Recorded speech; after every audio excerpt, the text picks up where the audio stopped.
Ukrainian President Volodymyr Zelensky says that Ukraine has indeed received yet another batch of F-16. Ukraine has received yet another batch of F-16 jets, but why aren't they visible on the battlefield?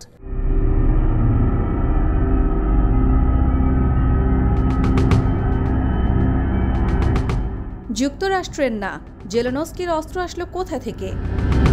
সাবেক মার্কিন president Donald ট্রাম্পের প্রশাসন ইউক্রেনের সামরিক সহায়তা স্থগিত রাখলেও দেশটি পশ্চিমা যুদ্ধবিমান পেতে কোনো বড় সমস্যার সম্মুখীন হয়নি।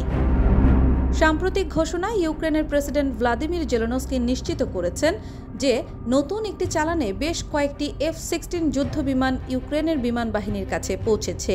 তবে এই চালানে ঠিক কতগুলো বিমান এসেছে বা সেগুলি কোন দেশ থেকে সরবরাহ করা হয়েছে সে বিষয়ে বিস্তারিত কিছু জানাননি জেলেনস্কি।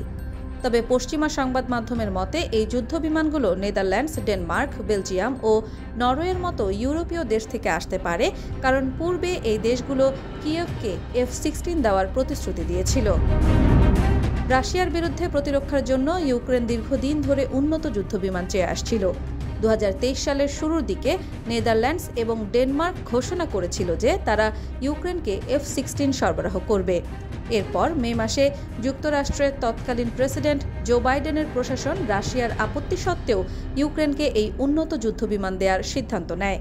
শুধু তাই নয়, হোয়াইট হাউস ইউক্রেনীয় পাইলটদের F-16 চালানোর প্রশিক্ষণের ব্যবস্থাও করে।